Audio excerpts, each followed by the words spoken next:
Disney's Scary Storybook Collection. Tim Burton's The Nightmare Before Christmas, Jack's Story. Every year, on the last night of October, all the ghouls, ghosts, and goblins of Halloween Town went haunting.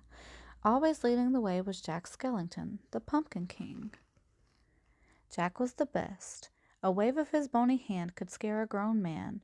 His moans made heroes tremble, and yet Jack was bored with it all. Every year it's the same thing, Jack thought as he walked through the forest with his ghost dog Zero. Jack felt an emptiness in his bones. Jack and Zero walked all night. Finally, they reached a grove of unusual trees. Jack had never been there before. One tree had a heart-shaped door, another had a shamrock, a third had a decorated egg, and the fourth had a turkey.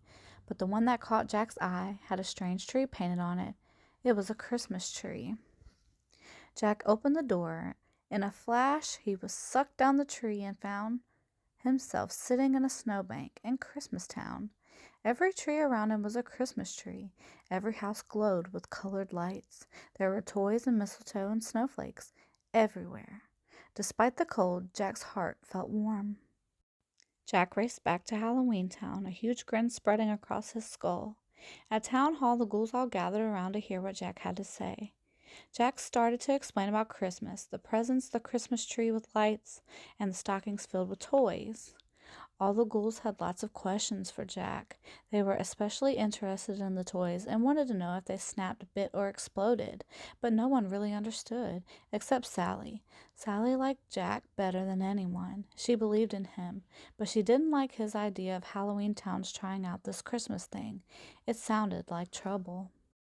Jack decided to study up on Christmas to find what it was all about. He read every Christmas book he could find. He squished a holly berry to see what was inside. He stripped a candy cane of its stripes. He even pulled the stuffing from a teddy bear and crushed a Christmas ball, but still he didn't know what it all meant. Jack stayed in his tower for days. He finally came out when he realized there was no reason why he couldn't handle Christmas. In fact, he thought he could make it even better.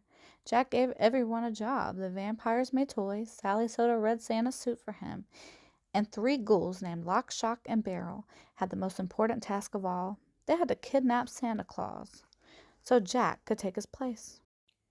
Soon it was Christmas Eve. Sally gave Jack the Santa suit to put on. "You don't look like yourself, Jack," Sally said sadly. "Isn't that wonderful?" Jack said.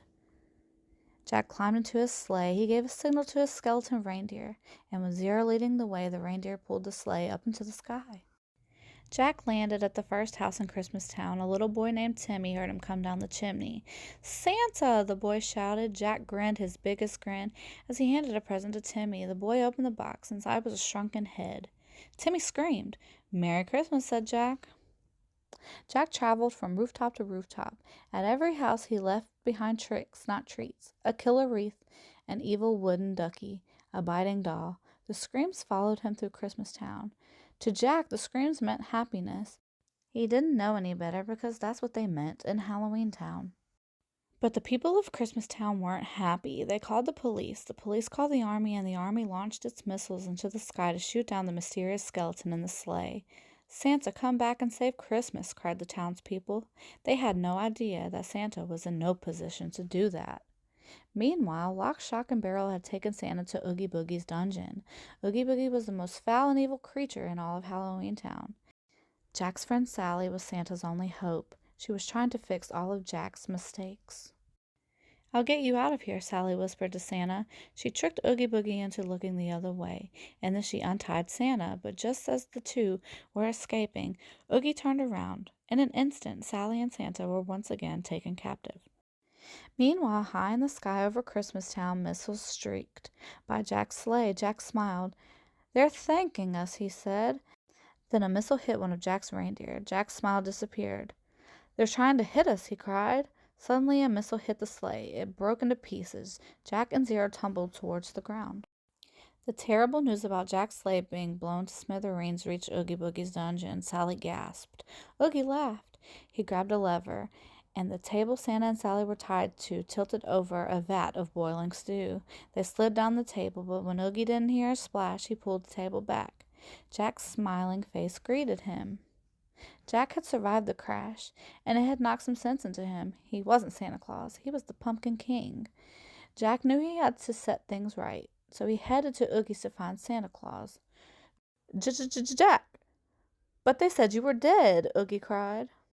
First, Oogie Boogie tried to capture Jack, but Jack was too quick. Then Oogie tried to escape. Jack tugged on a string hanging from Oogie's body, and Oogie started to unravel. He was made entirely of bug spiders and snakes. My bugs, Oogie wailed, as the creepy crawlies began to escape. Soon, there was nothing left of Oogie. Jack apologized to Santa, and Santa, being Santa, forgave him. Then Santa lifted a finger, and in the blink of an eye he was gone. He still had to fix Christmas. Soon after, Sally left Oogie's dungeon. Jack followed her to the cemetery. Finally, she stopped at the top of the spiral hill. Jack stood next to her. Jack had finally realized what would fill the empty place in his heart. It was Sally, his dearest friend. Sally held her hand out to Jack. He took it. Far above them, a Christmas star twinkled brightly in the sky. The end.